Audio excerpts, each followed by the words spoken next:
Title, Taste of Yesterday. Episode 5 of 5, The Decision. Follow and subscribe 5-episode thriller for more episodes.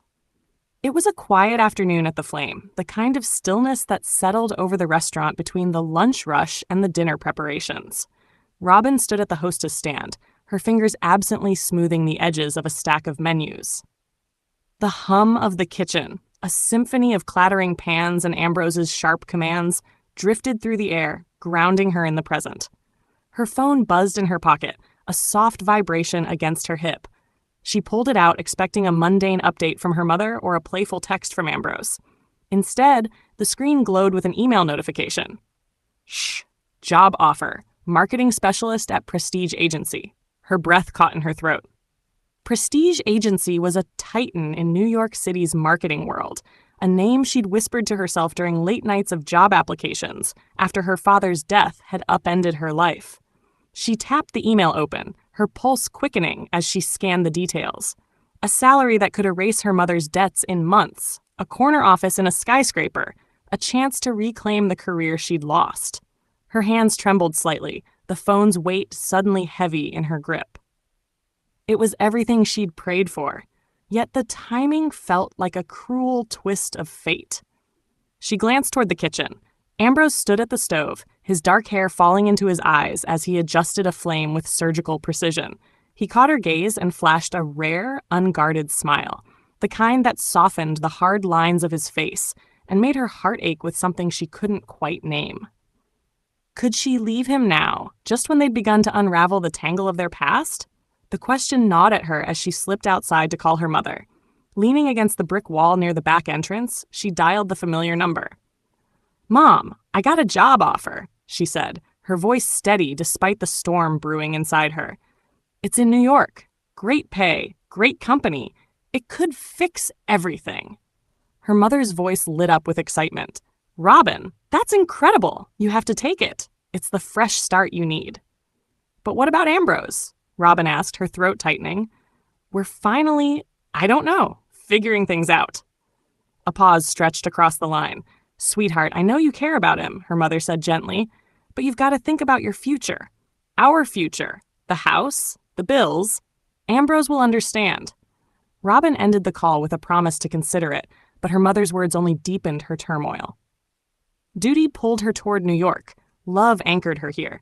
She returned to her post, her smile mechanical as she greeted guests, her mind a battlefield of what-ifs. As the evening wore on, Ambrose emerged from the kitchen, wiping his hands on a towel. "Hey, you okay?" he asked, his brow furrowing with concern. "Yeah, just family stuff," she lied, forcing brightness into her tone. He studied her, his green eyes piercing through her facade, but he didn't press. "Good, because I've got a surprise for you. Stay after closing?" Her heart lifted despite herself.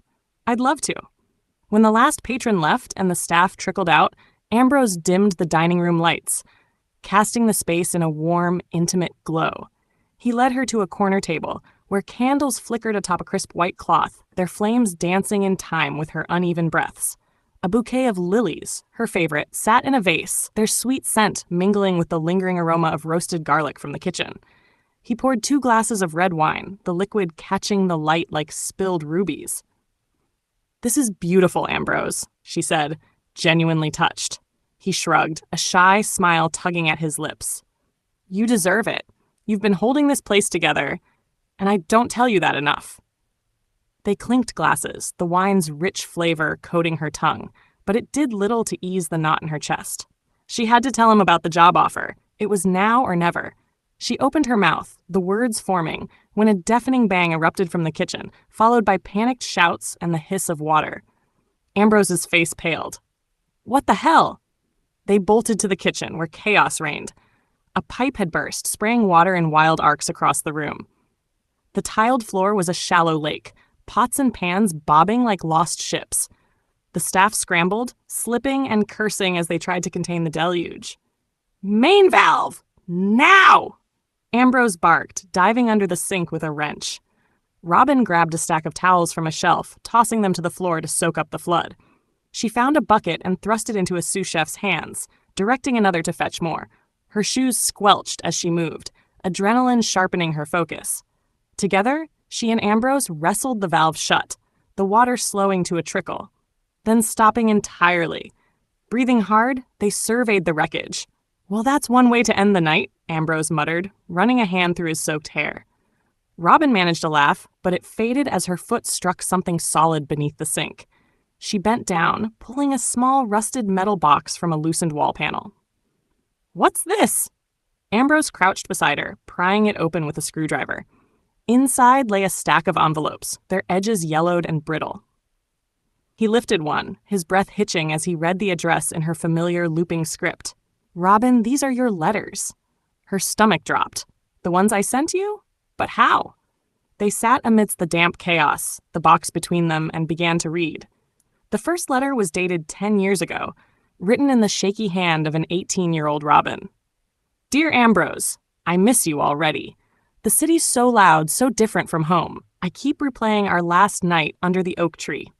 I wish I could hold on to it forever. I love you. Please write back.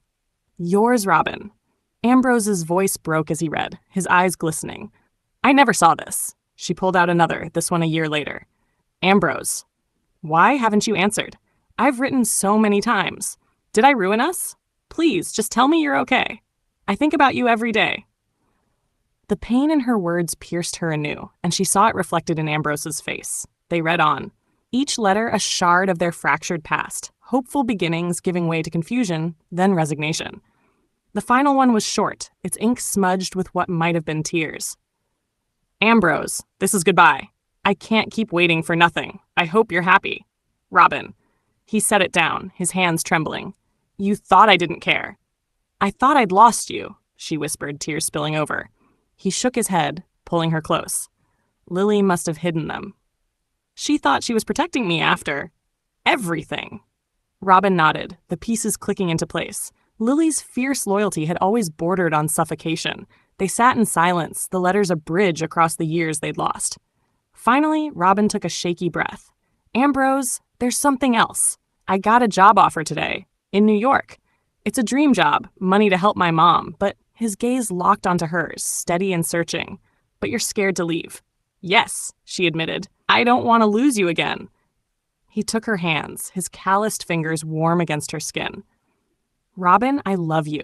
I've loved you since we were kids sneaking out to that damn tree. If this job is your future, I'll support you, long distance, whatever it takes. But I'd be lying if I said I didn't want you here." His honesty broke something open inside her.